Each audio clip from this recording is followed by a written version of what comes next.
Political Washington obviously buzzing tonight about the departure of John Bolton as the president's national security advisor. Joining us tonight to tell us what he knows, Senate Foreign Relations Committee member and chair of the Senate Judiciary Committee, Lindsey Graham of South Carolina. Senator, thanks for being here. Thank you for having me. See this coming?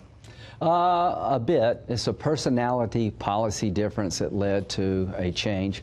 From my point of view, John Bolton served the country well. He gave the president good advice. But the one thing you've got to learn about President Trump, as I've come to learn, he's unconventional in a conventional way. It's okay, I think, to talk with the Taliban, even in Camp David, if there's a reason to believe they're going to accept peace and change their behavior, and I thought we just got ahead of the cart there. But, you know, John's gone, and there are a lot of good choices, and I appreciate what John did for the country. Even a couple days ahead of 9/11 to do that at Camp David? Yeah, I can understand the timing, but the main thing is I told the president, you're right to want to reduce our commitment. You're right to want to lower our cost. 18 years later, what have we found? Al-Qaeda is still there, ISIS is there, but the Afghan army is 270,000. 18 years ago, they didn't have an army. There's 6 million women in school. There's a lot of positive things.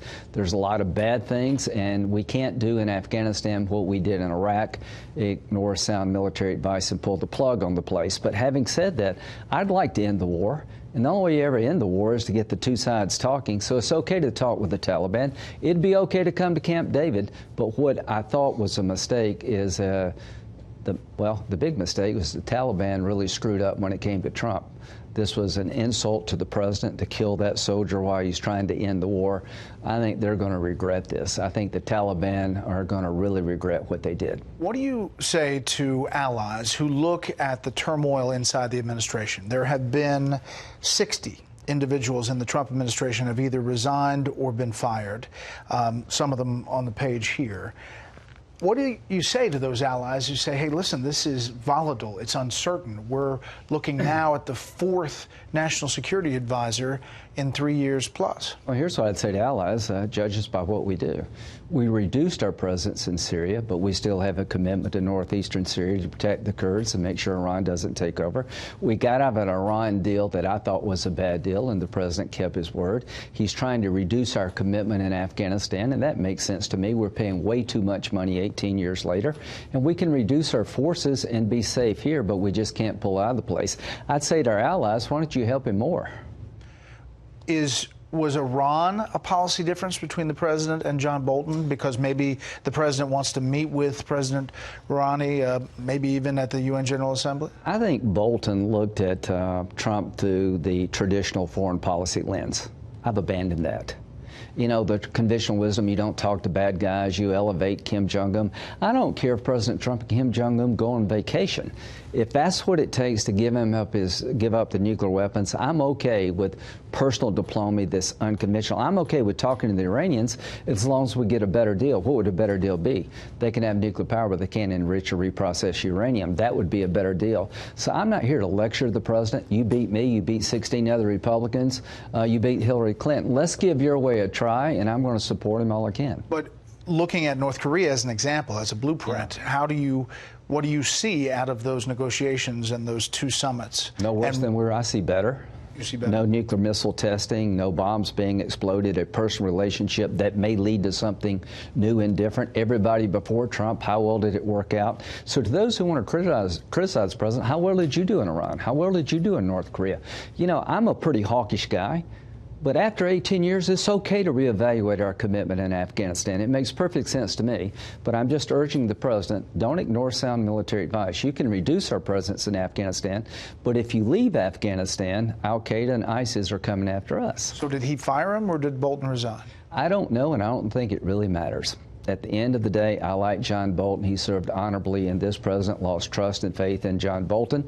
And I think he's got some good choices. All right, well, let's talk about that. You talked about that today. Yeah. So who's on the plate? Okay, so General Kellogg is the National Security Advisor to Mike Pence, the Vice President. He worked for General McMaster. Keith Kellogg. Yeah, Keith Kellogg. He's a retired general competent, capable, competent, has the president's trust. I like him a lot. Brian Hooks is a dynamic young man working in the State Department as part of the Iran team in the State Department close to Pompeo. You've got Rick Waddell, who worked for McMaster, that knows the ins and outs of the National Security Council and the way it meets. The one thing that I think was a knock on John Bolton is the interagency process kind of died on his watch. These are the three guys, by the way. Yeah. Keith Kellogg, Brian Hook, Rick Waddell. Yeah. So what I would say, those are three names that the president mentioned to me. There are others on the list, but what are we looking for? Somebody that can work with Pompeo, can work with the Department of Defense, that can get the interagency stood back up. This doesn't require a Senate confirmation vote. This is just about trust with the president, right? It's about understanding the president, trying to enact his will, but tell him the truth. And here's the truth. And here's how I get along with him. Mr. President, you're right to want to reduce our commitment in Afghanistan, reduce the cost, and maybe reduce the troop levels. But it'd be a big mistake to do in Afghanistan what Obama did in Iraq. So I'm looking for a national security advisor who understands the president, can work with others, give the president good advice, and behind closed doors push back when he needs to.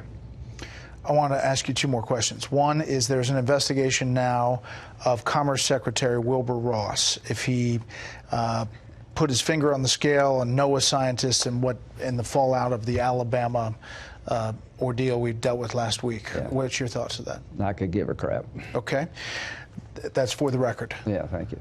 Next question. I mean, you can't... I could care less. This whole thing is a bunch of garbage. The president did have a model where it could hit Alabama if it went through Florida. This is the Trump world. The guy can't do anything with the guy getting criticized by a bunch of people who just hate his guts, and I'm not playing that game. The story about the Russian asset that was extracted. Another example of what I think is complete BS. Trying to blame the president for something that didn't happen. You know, other networks out there, you know, saying the president got a loan co-signed by oligarchs. When it comes to Trump, I'm very suspicious. You say it, then you try to verify it later. You know, the president is a handful. He makes his fair share of mistakes. But this story about the president damaging our national security, I think, is unverified and untrue. You confident that the funding of the government is going to go without a bump? It may be a bump, but it's going to happen because failure is not an option.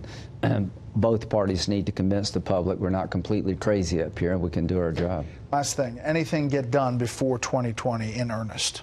I think we may have some breakthroughs on solving the plastic in the oceans problem. We may have some breakthroughs on infrastructure, a smaller bill. Funding the government would be a great step forward, giving the military what they need. On immigration, you might have a deal with the DACA population if the court rules that Obama's DACA plan was unconstitutional. You might have some breakthroughs on prescription drugs, lowering the cost of prescription drugs. There's actually bipartisanship there. Senator, we appreciate the time. Thank you.